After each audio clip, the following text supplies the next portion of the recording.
Board rankers में आपका स्वागत है। आज हमारे पास हैं क्लास 10 बायोलॉजी के सबसे दिलचस्प चैप्टर्स में से एक के नोट्स, आनुवंशिकता, या जिसे हम हेरिडिटी भी कहते हैं। हाँ, और हमारा मिशन है इन नोट्स को सिर्फ रटना नहीं, बल्कि इनके पीछे की कहानी और विज्ञान को समझना। तो चलिए शुरू करते हैं एक बहुत ही आम सवाल से। क्या कभी किसी ने कहा है कि आपकी मुस्कान आपकी माँ जैसी है, या आपकी नाक आपके पिताजी जैसी? हाँ, ये सिर्फ कहने की बातें नहीं है, इसके पीछे एक पूरा विज्ञान है, बिल्कुल, और उसी विज्ञान को हम कहते हैं आनुवंशिकता। या हेरिडिटी। ये कोई जादू नहीं, बल्कि जीव विज्ञान का मतलब बायोलॉजी का एक फंडामेंटल प्रिंसिपल है। तो आसान शब्दों में कहें तो माता पिता से बच्चों में गुणों का ट्रांसफर होना। एकदम सही, यही आनुवंशिकता है। गुणों का ट्रांसफर मतलब ट्रेट्स, जैसे आंखों का रंग, बालों का स्टाइल या फिर कद। हाँ, ये समझना इतना जरूरी क्यों है? बोर्ड एग्जाम्स के लिहाज से तो ये मेरे ख्याल से 3 से 5 नंबर का टॉपिक है, लेकिन असल जिंदगी में ये सब कुछ है। देखिए, ये बताता है कि जीवन एक पीढ़ी से दूसरी पीढ़ी तक कैसे चलता है, हम सब एक दूसरे से थोड़े अलग क्यों दिखते हैं, अच्छा, और ये विभिन्नता, जिसे हम वेरिएशन कहते हैं, पृथ्वी पर जीवन के बने रहने के लिए कितनी जरूरी है। इस पूरे खेल को समझने के लिए हमें कुछ बुनियादी शब्दों को समझना होगा, है ना? बिल्कुल, नींव मजबूत करनी होगी। हाँ, मैंने नोट्स में एक बड़ी अच्छी एनालॉजी देखी है, चलिए उसे अनपैक करते हैं। जी, अगर हमारे शरीर को एक लाइब्रेरी माने, तो उस लाइब्रेरी में मौजूद किताबें हैं हमारे क्रोमोसोम। क्रोमोसोम्स, हाँ, हर इंसान की कोशिका में ऐसी 23 जोड़ी किताबें होती हैं। और उन किताबों में जो स्याही से लिखा गया है वो है डीएनए यानी डिऑक्सी राइबो न्यूक्लिक एसिड। ये केमिकल कोड है। एकदम सही। और उस लिखे हुए कोड में जानकारी के जो छोटे छोटे पैराग्राफ्स हैं, जो किसी खास निर्देश को बताते हैं, उन्हें हम जीन कहते हैं। जीन मतलब ये हमारे शरीर का सॉफ्टवेयर है। बिल्कुल, एक जीन तय कर सकता है कि आपकी आंखों का रंग क्या होगा, दूसरा तय कर सकता है कि आपके बाल घुंघराले होंगे या सीधे। तो जीन सॉफ्टवेयर है जो क्रोमोसोम नाम की किताब पर डीएनए की स्याही से लिखा है, और ये किताबें हमारे शरीर के लाइब्रेरी में रखी हैं। बढ़िया। हाँ, अब एक और शब्द है लक्षण, ट्रेट। तो जैसे लंबाई एक लक्षण हो गया। हाँ, लंबाई एक लक्षण या ट्रेट है, और इस लक्षण को कंट्रोल करने वाला जीन तय करेगा कि वो लंबाई ज्यादा होगी या कम। और ये सब कुछ जनन मतलब रिप्रोडक्शन के दौरान एक पीढ़ी से दूसरी पीढ़ी में जाता है। और यहीं पर विभिन्नता यानी वेरिएशन का कॉन्सेप्ट आता है। ये दिलचस्प है, क्योंकि एक ही माता पिता के बच्चे भी तो बिल्कुल एक जैसे नहीं होते। सही कहा। तो ये विभिन्नता आती कहाँ से? देखिए, इसके दो मुख्य तरीके हैं। पहला है अलैंगिक जनन, एसेक्सुअल रिप्रोडक्शन, जैसा बैक्टीरिया में होता है। अच्छा, जिसमें एक ही पेरेंट होता है। हाँ, तो बच्चा लगभग पेरेंट की एग्जैक्ट कॉपी होता है।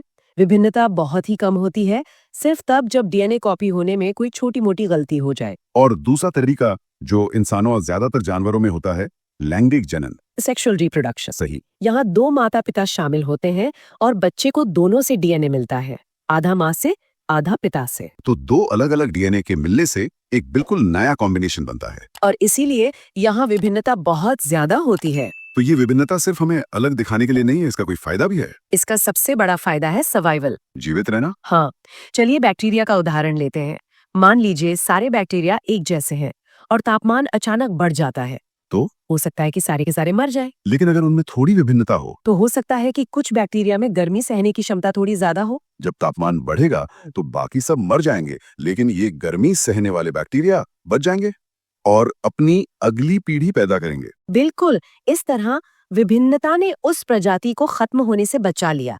एक तरह से ये विकास यानी एवोल्यूशन का आधार है। समझ गया। तो ये सारे लक्षण जो हमें माता पिता से मिलते हैं, जैसे कान का आकार, नोट्स में स्वतंत्र और जुड़े हुए कर्णपाली का जिक्र है, फ्री एंड अटैच्ड एयरलोब। हाँ, ये सब आनुवांशिक लक्षण हैं, इनहेरिटेड ट्रेट्स। मतलब ये चीजें हमारे डीएनए से आते हैं। हाँ, लेकिन एक और तरह के लक्षण होते हैं, उपार्जित लक्षण, एक्वायर्ड ट्रेट्स। जैसे? अगर कोई बहुत अच्छी बॉडी बना ले या तैरना सीख ले। बिल्कुल, ये वो लक्षण हैं जो हम अपनी जिंदगी में सीखते हैं या मेहनत से हासिल करते हैं। अच्छा। और यहाँ एक बहुत जरूरी बात याद रखनी है, उपार्जित लक्षण अगली पीढ़ी में नहीं जाते। क्यों नहीं? क्योंकि ये लक्षण आपके डीएनए या जनन कोशिकाओं में मतलब स्पर्म या एग सेल्स में कोई बदलाव नहीं लाते। ओ, तैरना सीखने से आपका डीएनए नहीं बदलता। उन्हें भी खुद ही सीखना होगा। ये तो बहुत बड़ा कॉन्सेप्ट है, और इसी आनुवंशिकता के नियमों को सबसे पहले समझने वाले थे ग्रेगर मेंडल। हाँ, उन्हें आनुवंशिकी का जनक भी कहा जाता है। उनके मटर के पौधों वाले प्रयोग तो बहुत मशहूर हैं। हाँ, और मेंडल का काम सच में क्रांतिकारी था। उन्होंने बहुत ही मेथोडिकल तरीके से प्रयोग किए।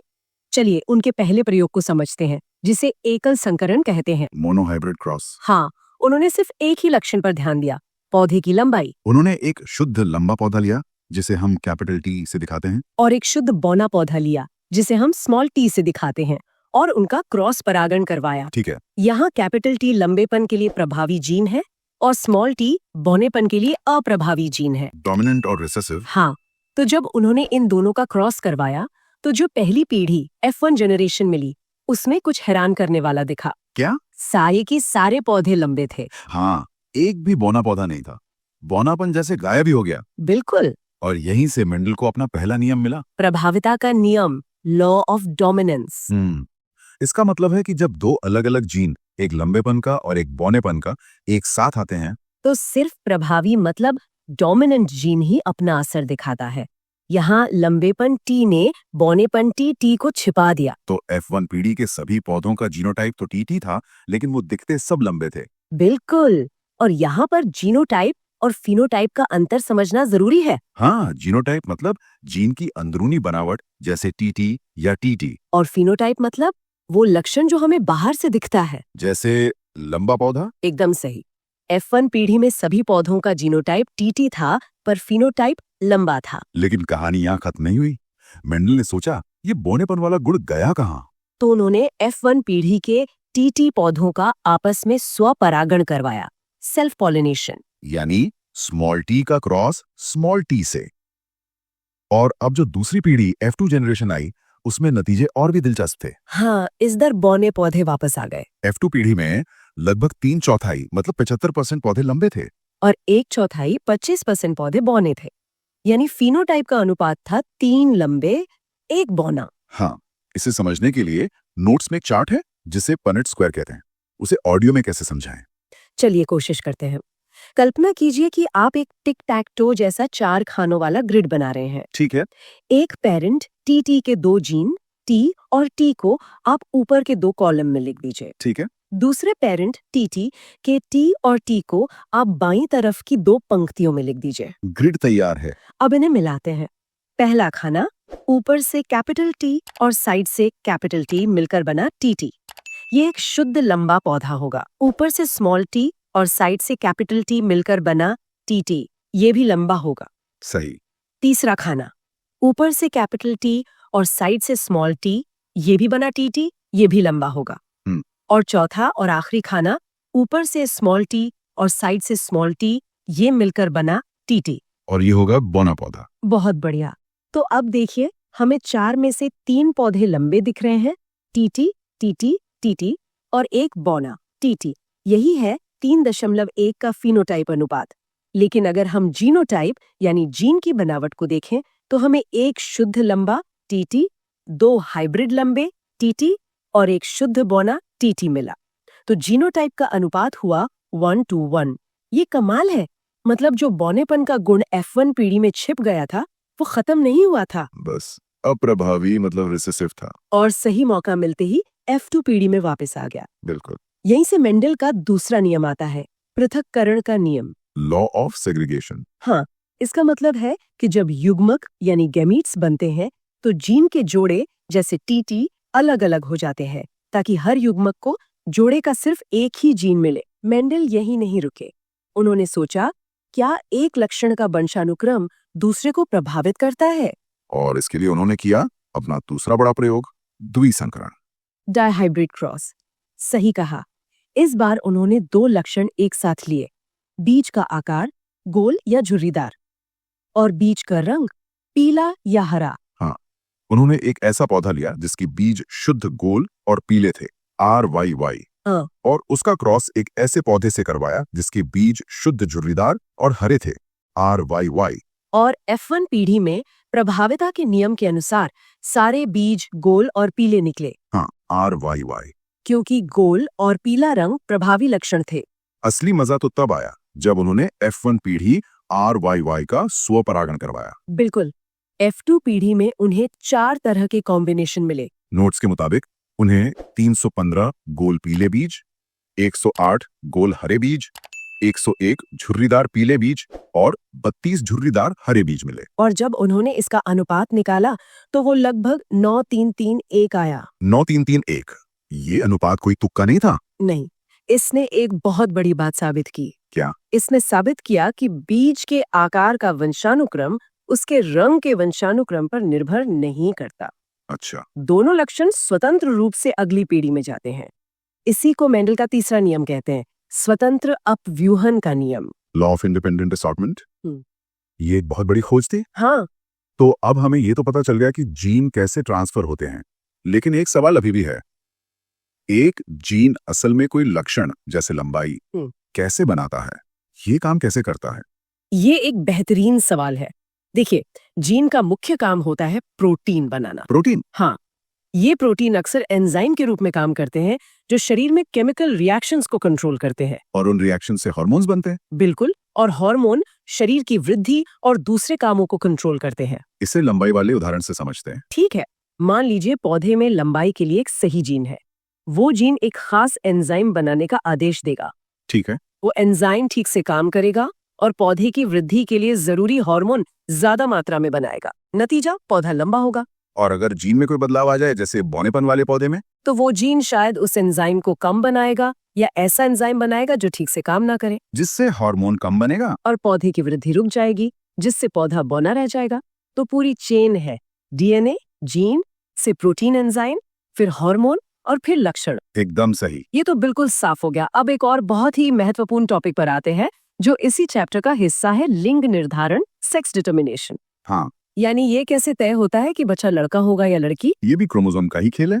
जैसा हमने शुरू में बात की थी, इंसानों में 23 जोड़ी क्रोमोसोम होते हैं। हाँ, इनमें से 22 जोड़ी तो महिला और पुरुष में एक जैसे होते हैं, उन्हें ऑटोसोम कहते हैं। लेकिन जो 23वीं जोड़ी है वो लिंग का निर्धारण करती है। सही। इन्हें लिंग गुणसूत्र, सेक्स क्रोमोसोम्स कहते हैं। महिलाओं में ये जोड़ी XX होती है और पुरुषों में XY। यही अंतर है। हाँ, अब जब जनन कोशिकाएं बनती हैं तो माँ जिनके पास XX है, उनके हर अंडाणु में एक X क्रोमोसोम ही आएगा। उनके पास देने के लिए और कुछ है ही नहीं। बिल्कुल, लेकिन पिता जिनके पास XY है, उनके आधे शुक्राणुओं में X क्रोमोसोम जाएगा और आधे में Y क्रोमोसोम। अच्छा, तो 50-50 चांस है। हाँ, अब ये किस्मत की बात है। अगर माँ के X अंडाणु को पिता का X शुक्राणु फर्टिलाइज करता है तो जाइगोट का कॉम्बिनेशन होगा XX। और लड़की पैदा होगी। और अगर माँ के X अंडाणु को पिता का Y शुक्राणु फर्टिलाइज करता है तो कॉम्बिनेशन होगा XY। और लड़का पैदा होगा। एकदम सरल। तो इससे एक बहुत ही महत्वपूर्ण वैज्ञानिक और सामाजिक सच्चाई सामने आती है कि बच्चे का लिंग पूरी तरह से पिता के गुणसूत्र पर निर्भर करता है, माता पर नहीं। हाँ, क्योंकि Y क्रोमोसोम सिर्फ पिता से ही आ सकता है। एग्जैक्टली। समाज में जो लड़की पैदा होने पर अक्सर माँ को दोष दिया जाता है, वो वैज्ञानिक रूप से 100% गलत है। बिल्कुल, विज्ञान इस बहुत बड़ी गलतफहमी को पूरी तरह से साफ कर देता है। ये जानकारी सिर्फ परीक्षा के लिए नहीं, बल्कि समाज की सोच को बदलने के लिए भी जरूरी है। तो इस पूरी चर्चा को समेटते हैं। हमने जो मुख्य बातें सीखी वो ये हैं कि विभिन्नता यानी वेरिएशन प्रजातियों के जीवित रहने के लिए जरूरी है। हमने मेंडल के 3 नियमों को समझा, प्रभाविता, पृथक्करण और स्वतंत्र अपव्यूहन, जिन्होंने आनुवंशिकता की नींव रखी। 3.3.1 के जादुई अनुपात के पीछे का मतलब समझा और ये भी जाना कि जीन असल में काम कैसे करते हैं। और आखिर में हमने लिंग निर्धारण के पीछे के विज्ञान को समझा। आनुवंशिकता सच में हमारे जीवन का ब्लूप्रिंट है। हाँ, ये बताता है कि हम कौन हैं, हम कहाँ से आए हैं और जीवन का ये सिलसिला कैसे चलता रहता है। ये वाकई एक शानदार सफर था इन नोट्स के जरिए। इसने रटने वाले टॉपिक को एक कहानी में बदल दिया। बिल्कुल, लेकिन जाने से पहले मैं श्रोताओं के लिए एक सवाल छोड़ना चाहती हूँ। जरूर। मेंडल ने मटर के जिन लक्षणों पर काम किया वो बहुत सीधे साधे थे, लंबा या बौना, पीला या हरा। लेकिन इंसानों के लक्षण जैसे कि बुद्धिमत्ता, व्यवहार या किसी कला में निपुणता, ये बहुत जटिल होते हैं। हाँ, ये सही है। तो सवाल ये है कि क्या ये जटिल लक्षण भी सिर्फ हमारे जीन से तय होते हैं या फिर हमारी परवरिश और माहौल का भी इसमें कोई हाथ होता है? इस पर सोचिएगा। ये जेनेटिक्स की दुनिया का अगला बड़ा सवाल है। अगर तुम भी क्लास 10th में टॉपर बनना चाहते हो तो अभी बोर्ड रैंकर्स को सब्सक्राइब कर लो, क्योंकि यहाँ पढ़ाई होती है बिल्कुल एग्जाम पॉइंट से।